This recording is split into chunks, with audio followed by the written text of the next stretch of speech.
Los saludamos en el amor de nuestro Señor Jesucristo. Este es el ministerio elgozodejehová.com, que semana a semana traemos una clase para edificar al pueblo de Dios. Hoy vamos a alabar, vamos a glorificar el nombre de nuestro Señor Jesucristo. Adorémosle, hermanos, adoremos. David lanzaba delante de la presencia de Jehová. Ahora entremos con sacrificio y alabanza delante de su presencia.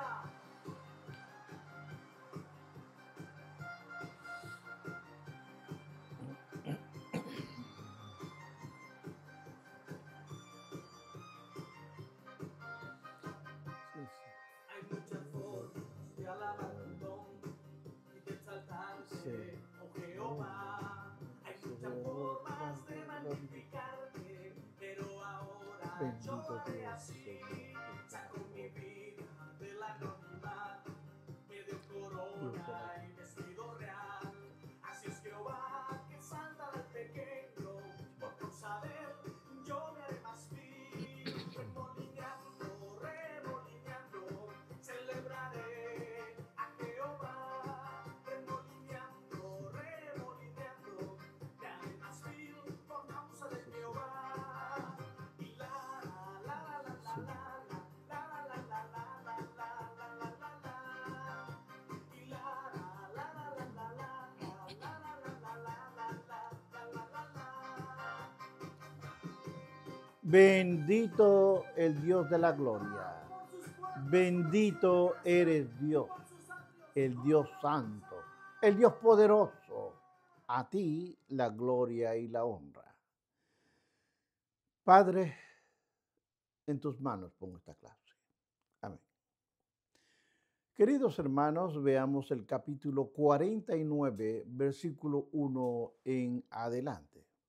Vamos a estudiar y vamos a glorificar el nombre de nuestro Dios a través de su palabra. La palabra de Dios en el capítulo 49 la leo a la gloria del Padre, del Hijo y del Espíritu Santo.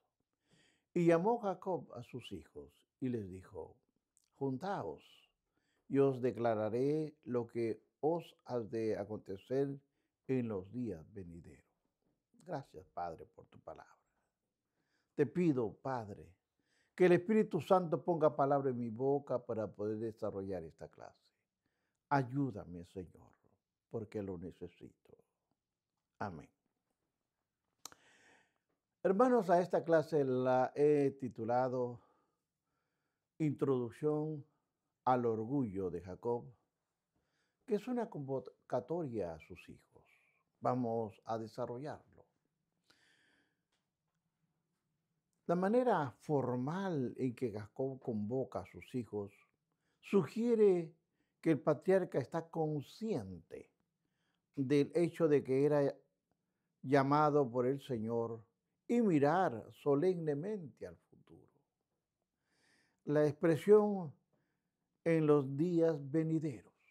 Observemos porque vamos a ir analizando palabra por palabra. Tiene una connotación profética y se refiere nada menos, hermano, al futuro, que implica la lucha del presente y con miras a un resultado adecuado. Y contempla tanto el futuro cercano como el futuro lejano. En este contexto abarca la historia de Israel desde su conquista y la distribución de la tierra hasta la consumación del reino del Mesías. Vamos a entender. No cierre su Biblia porque tocaré temas muy delicados en esta clase. En las palabras de Jacob, en los versículos siguientes, aparece la perspectiva de la ocupación de la tierra de Canaán. Van a distribuirla. Ahora, Jacob les va a dar a cada hijo su porción. Pero sus palabras en realidad van mucho más lejos. En el versículo 10 lo deja bien claro, el orgullo de Jacob. Por lo tanto, tiene que ver no solo con el futuro más cercano, sino también con el futuro lejano. Las palabras del patriarca son similares a otras palabras proféticas del Antiguo Testamento. Las palabras van del tiempo cercano al tiempo lejano sin que haya una clara distinción en sus diferencias temporales. Veamos lo que dice el versículo 2. Aquí les va a decir, juntaos y oíd. Miren bien esta palabra, juntaos y oíd, hijos de Jacob, y escuchar a vuestro padre Israel. Hay que explicarlo. Los verbos oíd y escuchad se usan con una razón muy clara. Es la razón de un énfasis, la doble exhortación del Padre que procede del conocimiento de las palabras serán doble, preciosas, como la profecía del profeta de Dios y como el Padre. Jacob o Israel insta a sus hijos a prestar atención cuidadosamente a las palabras. Veamos el versículo 3 y 4. Porque va a comenzar ahora la bendición. Y te atento como él va a repartir. El 3 y el 4 dicen así. Rubén, tú eres mi primogénito, mi fortaleza y el principio de mi vigor, principal en dignidad, principal en poder, impetuoso como las aguas, no serán el principal por cuanto subiste al lecho de tu padre. Entonces te envileciste subiendo a su estrado. Vamos a explicarlo. Esto es delicado, ya lo expliqué en clases anteriores. Por la providencia de Dios, Rubén era primogénito de Jacob. Y por eso, queridos hermanos, poseía los derechos otorgados a esa posición. Sin embargo, Rubén perdió sus derechos a causa del pecado que cometió. Vea usted Primera de Crónicas, capítulo 5, versículos 1 y 2. Observe bien claro, con detenimiento, el horrible contraste entre el llamado y la condición de una persona, el pecado. El pecado, hermanos de Rubén, registrado en Génesis capítulo 35, versículo 22, destaca esa diferencia. Hay un triste contraste entre la majestuosa frase del versículo 3, donde dice principal en dignidad, principal en poder, y el colapso registrado en el versículo 4, donde dice, por cuanto subiste al lecho de tu padre. Mire todo esto. Ahora observe usted lo demás. Aquí, hermanos, explica que cuando él está declarando a Rubén, los hermanos aún desconocían todo esto, porque la descripción del colapso de Rubén se encuentra primero en la frase impetuoso como las aguas. Vea usted el 49:4, impetuoso como las aguas.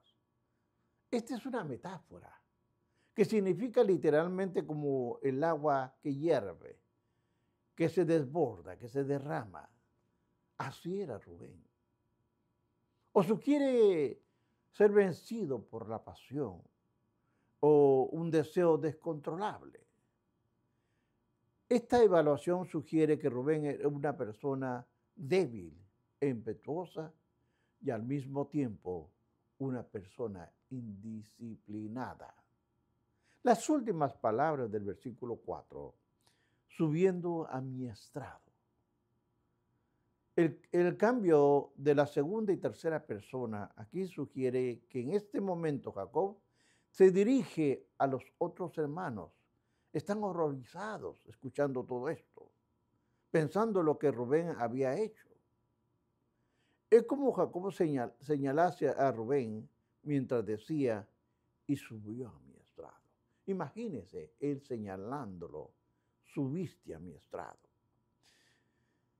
En su momento, según el texto bíblico del libro de Génesis, Jacob no había dicho nada acerca de aquel acto que él cometió en el capítulo 35, versículo 33. Obviamente, hermanos, no cabe duda de que Jacob estaba indignado, molesto por el comportamiento de Rubén. Pero es posible que el patriarca nunca haya mencionado a ninguno de sus hijos esta barbaridad cometida por Rubén. Por lo tanto, el uso de la tercera persona representaría una revelación a los hermanos de la repugnancia de Jacob de aquel infame acto sexual. De todos modos, aquel acto de incesto hizo que Rubén perdiese su derecho de la progenitura. Ya le mencionó y le dijo a Rubén. Ahora va a llamar a dos hijos, a Simeón y a Leví, los va a llamar. Ahora le va a hablar a ellos también. Veamos el capítulo 5 al 7. Anote. El trasfondo histórico de esta sección, el terrible hecho narrado en el capítulo 34, cuando Simeón y Leví asesinaron a los hombres en Siquem. Ya esta historia lo he explicado en clases anteriores. Vengándose de la violación de su hermana Dina. Jacob habla de los dos hermanos, hijos de Jacob, y eran hijos de Lea, que mataron a los hombres de la ciudad cuando estaban adoloridos por la circuncisión que se le había practicado. Jacob menciona en el 5 y el 6 versículos que los hermanos de Simeón y Leví eran hombres violentos. El padre ya sabía, eran violentos porque en su furor mataban a toros. Eran sanguinarios. Eran muy sanguinarios Simeón y Leví.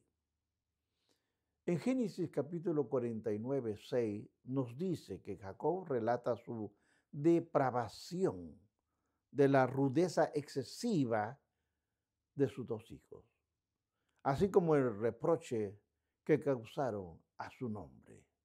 En su momento, Jacob repudió la masacre de sus hijos que hicieron en Siquem, capítulo 34. Ahora veamos el versículo 9. Y dice, maldito su furor, que fue fiero en su ira, y fue dura.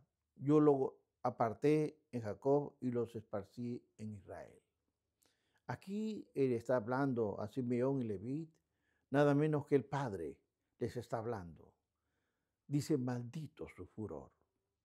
Porque después de condenar su ira y su furia, Jacob anuncia que serían dispersados en medio de la nación. Tanto Simeón como Leví se habían unido, eran hombres del mal. Ahora, entendamos esto. Serían, dice Jacob, dispersados para bien. Esta profecía se cumplió, pues Simeón fue esparcido en las tribus y Leví fue esparcido en las ciudades que le fueron dadas por el Señor. Además, se le dio la tarea, mire usted, de servir en el tabernáculo. Leví iba a servir en el tabernáculo. Y en sus necesidades, su esparcimiento fue, más bien, un premio por el cambio, por su actitud total, por haber antes ser un hombre que mataba a hombres y animales. Cambió su actitud. Entendamos esto, hermanos. En medio de la incredulidad y del pecado del becerro de oro, que sucedió en el tiempo de Moisés, se puso a la puerta del campamento y dijo, Moisés, dice, ¿quién está con Jehová? Júntese, júntese todos a mi lado. Vea el versículo 32-26. Úname todos los hijos, y los hijos de Leví, todos los hijos, sin excepción de ninguno, se juntó, apoyó a Moisés. Evidentemente, en la mente de Dios, Leví se autorredimió como tribu delante del Señor para haber tomado la decisión de defender la causa de Jehová, nuestro Dios. Por lo tanto, premió a la tribu de Leví, concediéndole el privilegio de servir en el tabernáculo. Sigamos viendo. Ya le hablaron a Rubén, ya también le hablaron a sus otros dos hermanos, Simeón y Leví. Ahora van a llamar a Judá. Vea lo que dice del 8 al 12. Dice, Judá, te alabarán tus hermanos, tu mano en la cerviz de tus enemigos, los hijos de tu padre se inclinarán a ti. Esto hay muchas connotaciones, muchos dominios que hay que explicarlo, no se puede dejar así. Cuando uno lee realmente la Biblia, lee esa parte y no lo entiende y sigue. Pero eso no se hace así, hermano, eso no es un estudio. Porque aquí hay 3 oráculos en las palabras dirigidas a Judá. En el versículo 8 y el 9, y el caso también de los versículos 10 y 12, en el primero podría llamarse un oráculo de dominio a la luz de las palabras, tu mano en la cerviz de tus enemigos, y los hijos de tu padre te inclinarán a ti. En los 3 oráculos que voy a hablar, hay una progresión de pensamiento muy interesante. Hay dominio, advenimiento y luego un cuadro que se asemeja a un paraíso en los versículos 11 y 12. Los versículos que describen la prosperidad. Vemos el oráculo del dominio que comienza con el fuego de palabras relacionadas con el nombre de Judá, que significa alabanza. Sí, hermanos, vea capítulo 29, 35 de Génesis. Y es a la postre, va más allá, es más grande que los hijos de Judá. Es decir, al Mesías. Recuerde que de la tribu de Judá, de ese linaje, vendrá el Mesías. Voy a seguir explicando luego. Quien en sentido final tendrá su mano en el cuello de sus enemigos, con sus hermanos, que se postrarán en adoración delante de él. Todo trae a la mente inmediatamente el magnificar a María. Vea el capítulo 1, versículo 46 al 56. Porque aquí hay cosas que hay que entenderlo, no se puede pasar con sus notas de victoria sobre los enemigos del Señor. Y también hace recordar el protoevangelio en Génesis capítulo 3, 15, con su profecía de que la cabeza de la serpiente será aplastada por la simiente de la mujer. Esto hay que entenderlo, no se puede pasar a lo alto. Veamos el 9. Cachorro de león, le dice al hijo. Cachorro de león, Judá. De la presa subiste, hijo mío. Se encorvó, se echó como león, así como león viejo. ¿Quién lo despertará? El 9 es difícil de entender, pero es fácil de comprender. Ya que este oráculo habla de vigor, habla de fortaleza. Judá es semejante a un león y una leona que ha capturado a su presa. Ha matado, ha arrastrado el resto de su refugio y descansa satisfecho. La segunda vez que se menciona a león en hebreo es literalmente leona. Sugiere un león sentado al lado de su cachorro. En esa situación, el leví, el león se convierte en un animal, en esta ocasión, muy peligroso, si alguien intenta hacerle daño a sus crías. Judá es el león de las tribus de Israel. Entonces, el hijo mayor y más noble, es decir, el Mesías, es adecuadamente designado a las Escrituras como el león de la tribu de Judá. Cuán grande victoria ha sido lograda. Quizás el cuadro más correcto de esta victoria es el que aparece en el libro de Apocalipsis, capítulo 5, versículos 5 al 14, donde el gobierno del universo es obtenido por el león, que es el cordero, como cordero inmolado. Él pagó el rescate de todos sus redimidos como león de la tribu de Judá. Él gobernará todo el universo, regirá todas las naciones con barba de hierro. Observe y vea el Apocalipsis capítulo 19, versículo 11 y 16, o a su vez puede ver el Salmo 72, versículos 5 al 20. Veamos ahora Génesis 10 y 12 al 12. Tiene el oráculo acerca del gobierno del león de la tribu de Judá. Los versículos anteriores leídos dan para el lector una sensación de expectación. Se consuma con los versículos 10 al 12. El dominio y la soberanía sobre el reino de Dios pertenecen a la tribu de Judá. ¿De dónde? De dónde vendrá Silo. S-I-L-O-H, Silo. Y a él será dada la obediencia de los pueblos. Es decir, tendrá autoridad absoluta de todas las naciones. Veamos el versículo 10.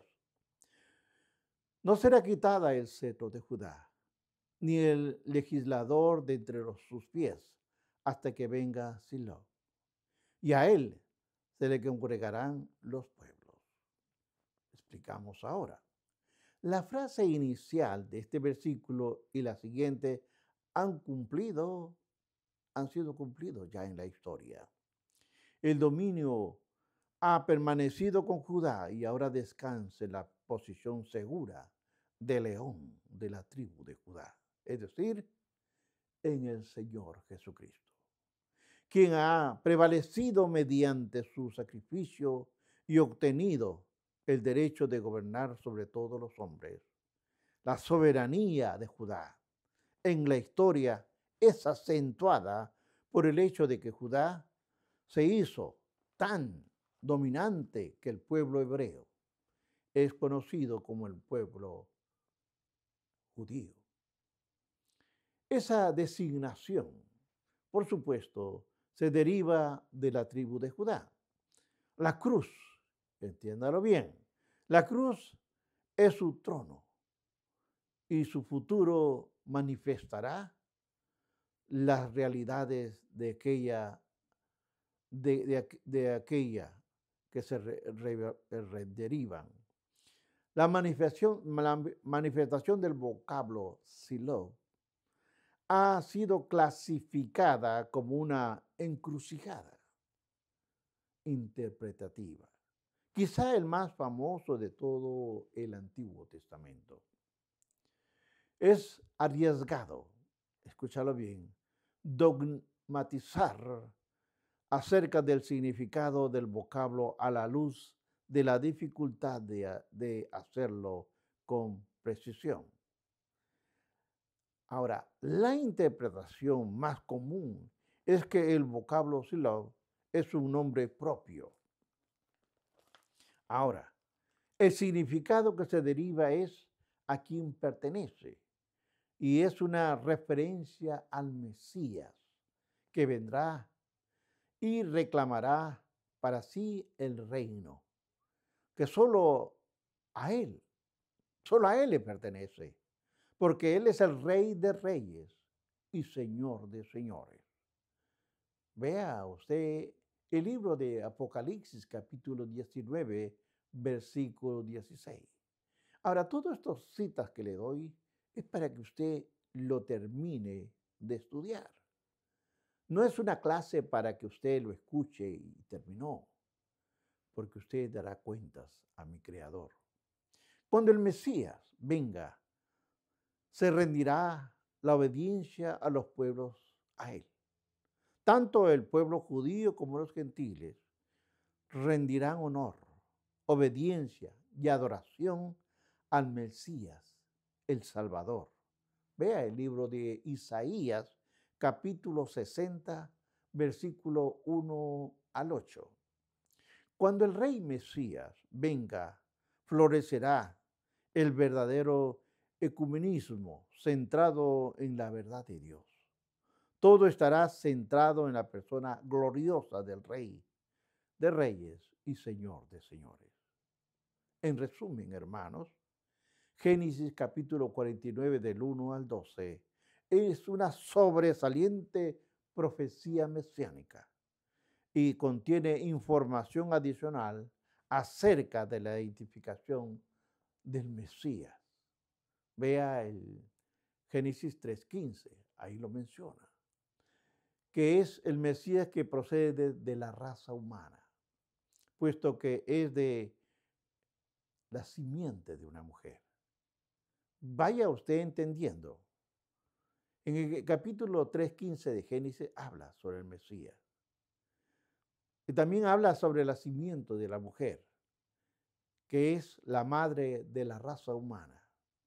En la profecía de Noé dice que el Mesías procede de la rama de Sem o semita de la humanidad.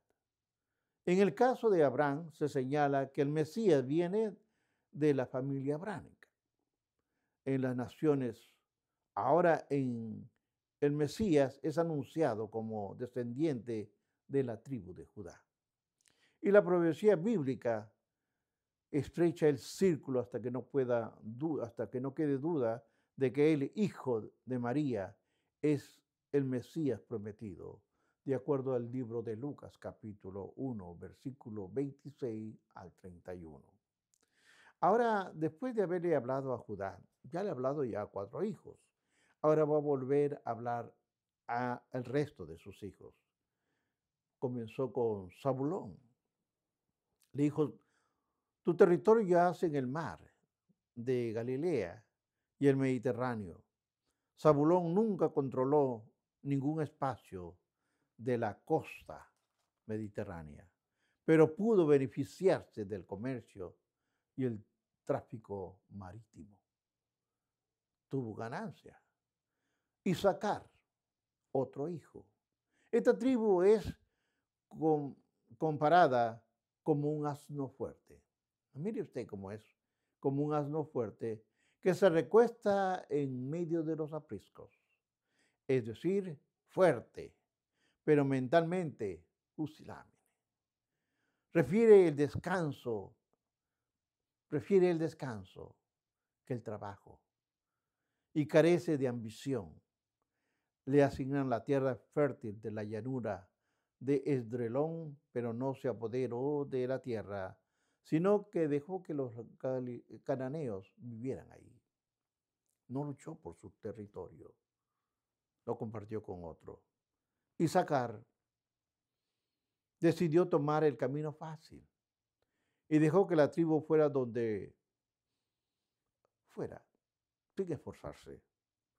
En tiempo de Gedeón, no salieron a defender su propio territorio. Veamos a Dan, que está del 16 y 17, versículos 16 y 17. Las palabras dirigidas a Adán pueden tomarse en dos maneras. Si el propósito son halagadoras, entonces significa que Adán derrotará a quienes erróneamente hacen guerra contra él. Hay quienes que interpretan las palabras de estos versículos diciendo que Dan no será justificado, sino que se caracterizará por ser violento y traicionero como la serpiente. Si usted ve el libro de Amos, capítulo 8, versículo 14, algunos, algunos de los padres apostólicos enseñaron que el anticristo, oiga bien, procederá de la tribu de Dan, basándose principalmente en el hecho de que no es mencionado en el libro de Apocalipsis. De modo que asumirán que por esta razón que Dan es una tribu maldita. También se ha sugerido que algunas de las personas promovieron la muerte de Cristo procedían de la tribu de Dan. Ahora, también es probable, hermanos, que la mención del vocablo talón o talones, versículo 17, le recordará a la gran promesa de la simiente de la mujer en el protoevangelio del Génesis 3:15. Esto sería entonces una expresión de un paciente que espera la venida del rey mesiánico. Veamos a Gad, que le van a decir a Gad, que está en el 49:19. Hay un excepcional juego de palabras en la profecía acerca de Gad. 4 de las 6 palabras hebreas en el versículo proceden de la misma raíz. Gad es la paronomasía, que produce el efecto que hacen los caballos cabalgando. Cuando cabalgan, el sonido de los cascos. La bendición dada a Gad, sugiere que esa tribu vivirá una vida de dificultades. Vea usted lo que dice el 19, la primera parte, la parte A. Pero contrastaría a sus enemigos y los vencería en la parte B. El territorio asignado a Gad era vulnerable a las invasiones del desierto, pero los gaditas o Gad eran hombres valientes, diestros en la guerra, capaces de resistir las invasiones. Vea Primera de Crónicas, capítulo 5, versículo 18. Veamos al otro hijo, Aser, 49:20. El nombre Aser significa feliz o dichoso. Las palabras, sí hermanos, de Jacob siguieron a Aser, que tendría la posición de una área fructífera de la tierra prometida, al norte del monte Carmelo y a la costa mediterránea, en la frontera con Tiro y Sidón. Ve usted en el libro de Josué 19, 24 al 31. La tribu de Aser no supo aprovechar la fertilidad de la tierra. A la postre, esta tribu llegó a ser insignificante, principalmente por su indolencia y su amor por la vida fácil. Neftalí. Jacob dice, Neftalí, sierva suelta, que pronunciará dichos hermosos. La tierra asignada a esta tribu está lista al lado de Ser. Al norte de la llanura de Edrelón, esta tribu se caracterizó por su capacidad para pelear batallas. Los hombres que formaron el ejército de Barak eran principalmente de la tribu de Neftalí. Hermanos, es necesario recordar todo esto, porque dice los dichos hermosos. Podría referirse a que el Señor Jesucristo predicó Oiga bien, el mensaje del reino en la tierra de Neftalí. Vea el libro de Mateo, capítulo 4, versículo 13 al 16. Aunque algunos creen que se refiere al canto de Débora, Jueces capítulo 5. Ahora va a llamar las últimas palabras de Jacob para los hijos de Raquel. Ya ha bendecido a un grupo, ahora va a bendecir a otro grupo, que son dos. Este contiene palabras de Jacob que van dirigidas a José y a Benjamín, los hijos de Raquel. Las palabras dirigidas a ellos que abarcan el presente y el pasado. Jacob hace referencia a Jehová Dios, el Dios omnipotente, y sus títulos, y José se destacan como el hijo amado de Jacob. Evidentemente, hermanos, el rostro de José siempre traía a Raquel la memoria a Jacob. José es comparado como una viña fructífera y floreciente, y es una rama fructífera. Eso es lo que es José.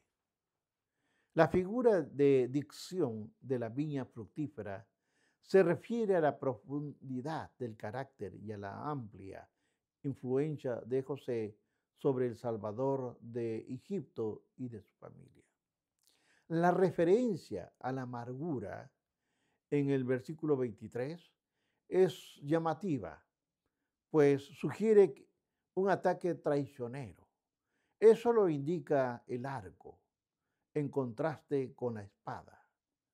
Uno puede recordar la traición de la esposa de Potifar y la insistencia en de que José se acostara con ella. También puede recordarse cómo los hermanos le vendieron a los mercaderes ismaelitas y luego como esclavo a Potifar. En todas esas situaciones, el siervo de Dios fue atacado, pero su arco se mantuvo firme y poderoso. Jacob destaca el hecho de que la victoria de José fue por las manos del fuerte de Jacob, por el nombre del pastor, la roca de Israel. Por el Dios de tu Padre, el cual te ayudará, por el Dios omnipotente, cual te bendecirá con bendiciones de cielos de arriba y con bendiciones del abismo que está abajo, con bendiciones de los pechos y del vientre. Ahora cuando veo el 24 a 25, el patriarca dice que aunque las flechas vuelen alrededor de José, su arco permanecerá firme. Las manos que lo sostienen son fuertes y sustentadoras, pero la fortaleza está en el fuerte de Jacob. Vea 49-24. A pesar de los numerosos enemigos y de las armas de esgrimen, el Dios de Jacob es fuerte, la roca de Israel, el Todopoderoso. Veamos el versículo 29. Por el nombre del pastor, la roca de Israel, esta es la primera vez que Dios recibe el título de pastor en las Sagradas Escrituras. Nuestro Señor vino en su misión de redentor como un pastor. Los otros llamados pastores son fariseos y los escribas, que reconocieron de inmediato la amenaza de él. Al ver eso, si él fuese reconocido como el verdadero pastor y no lo apoyasen, ellos serían desalojados de sus posiciones. Por lo tanto, hermanos, los fariseos y los escribas invirtieron gran parte de su tiempo atacando a Jesús. El pueblo era voluble y actuaba como un rebaño y seguía a la multitud. Probablemente quienes gritaron pidiendo que Jesús fuese crucificado, lo hicieron para agradar tal vez a algún rabino o algún escriba en aquellos tiempos. El último título dado a aquel que hacía el arco de José se mantuviese proceso es la roca de Israel. Esta es la primera vez que el vocablo roca se usa en las escrituras con referencias al Señor. Vea el libro de Mateo, capítulo 16, versículo 18.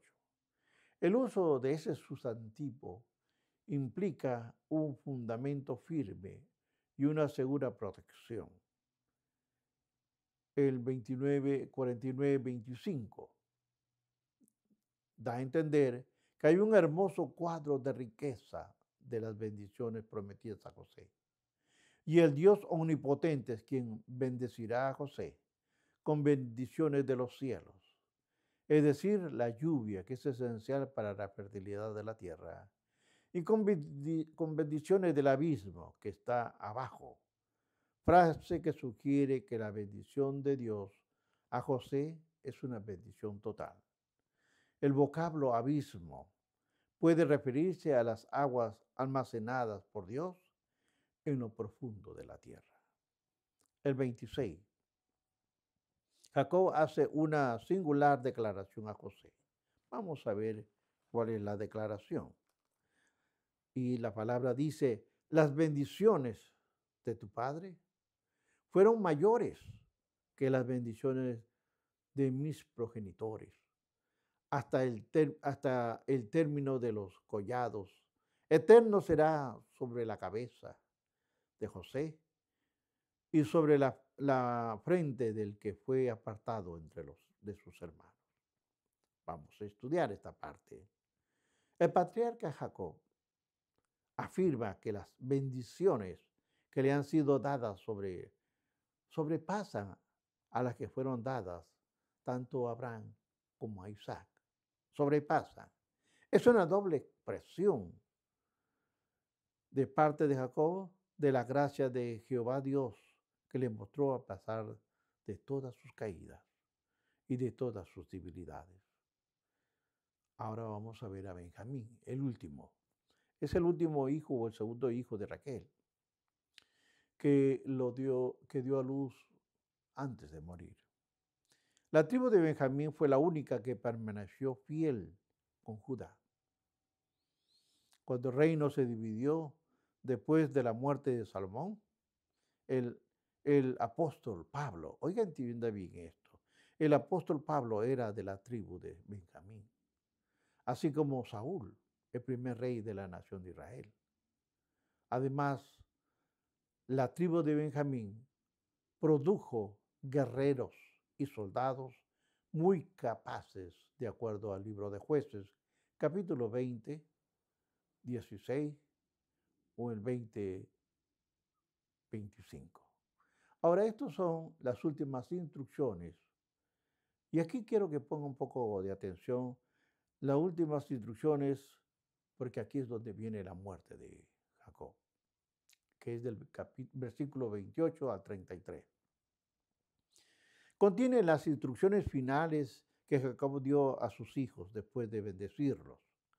Las instrucciones que Jacob había dado ya a José. Ahora las repite todos sus hermanos. Las palabras de Josué representan un gran ejemplo de fe a las promesas de Dios. El patriarca mira adelante con expectativa el día cuando las promesas hechas por Jacob, Dios, Abraham y al mismo tendrían su cumplimiento. Veamos el 33. Vamos llegando a esta parte. Y cuando acabó Jacob de dar mandamientos, encogió, entienda bien, encogió sus pies en la cama y expiró y se reunió con sus padres. Después de bendecir obviamente a sus hijos y dar instrucciones acerca de la sepultura, Jacob entregó su espíritu en manos de Dios. Hay algo sublime en la muerte de un creyente, que su evidencia claramente en la muerte de Jacob. El salmista escribió un salmo en el Salmo 116:15.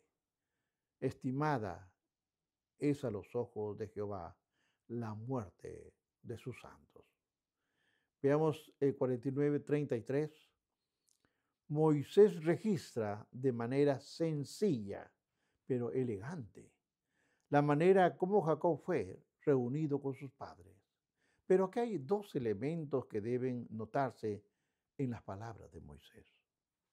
Primero, dice, en la expresión inspiró. El caso de Jacob no tiene nada en común con la descripción de la muerte de nuestro Señor. Porque si usted estudia Juan capítulo 19:30, usted va a ver que la muerte del Señor, de nuestro Señor Jesucristo, es diferente a la muerte de Jacob. El apóstol dice, mire lo que dice, cuando Jesús hubo tomado el vinagre, dijo, consumado es. Y habiendo inclinado, oiga bien, inclinado la cabeza, entregó su espíritu. Y esto es notorio que usted tiene que saber. La muerte de todo ser humano, cuando muere, inclina cabeza y dice, murió. En el caso de Jesús es completamente diferente. Léalo 2, 3 veces y entiéndalo. Cuando dijo consumado es, y habiendo inclinado la cabeza, entregó el espíritu. El otro entrega el espíritu y después inclina la cabeza sobre su pecho. En este caso, entregó su espíritu. ¿Por qué? Cuando un hombre muere, entrega su espíritu y su cabeza cae sobre su pecho.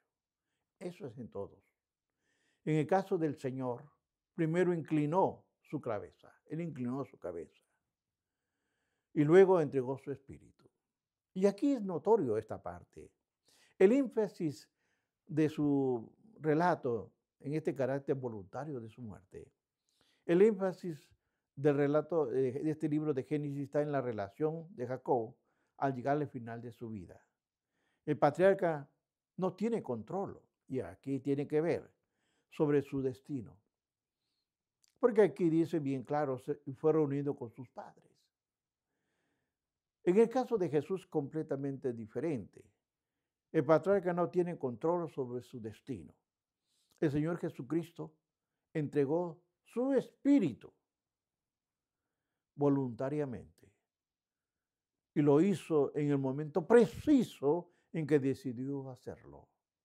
Nadie, pero nadie le quita la vida a mi Creador. Él la puso voluntariamente. ¿Para qué? Para volverla a tomar. Vea y estudie Juan capítulo 10, 17 y 18. Segundo lugar, a observar, la expresión fue reunido con sus padres. Sugiere dos cosas importantes que son ciertas de la muerte de todo creyente.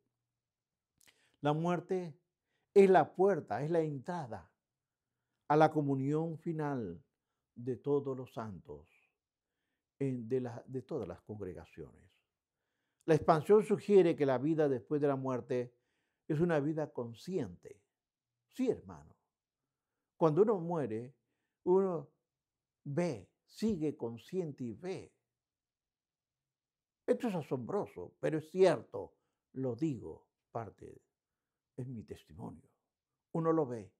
Y uno está consciente de todo lo que está viendo.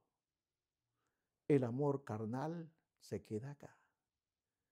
El amor de Dios es diferente. Conclusiones, hermanos. Este capítulo 49 que he estudiado es un capítulo profético. Relata cómo Jacob, el patriarca, se reúne a todos sus hijos y le declara a cada uno, le entrega su terreno.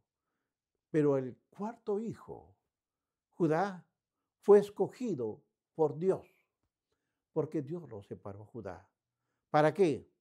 Porque de él venía el progenitor del Mesías, que vendría a reinar desde el trono de David. Vea el libro de Isaías, capítulo 9, del 6 al 8. En cierto sentido, hermano, las palabras de Jacob y sus hijos, donde el patriarca destaca los puntos sobresalientes de sus vidas y reprocha las malas actitudes. Anticipa de alguna manera lo que ocurriría delante del tribunal de Cristo. ¿Se acuerda usted? En esta clase estoy diciendo, cuando Jacob reúne a sus hijos y a cada hijo le dice lo que va a pasar. Es parecido a lo que va a aparecer cuando Jesucristo venga. Cada uno se le va a llamar a cuenta. Al igual que José, hermanos. Para nosotros el Señor es el fuerte. Jacob, el pastor. La roca de Israel y el Dios omnipotente y sublime. Él es el que esperamos.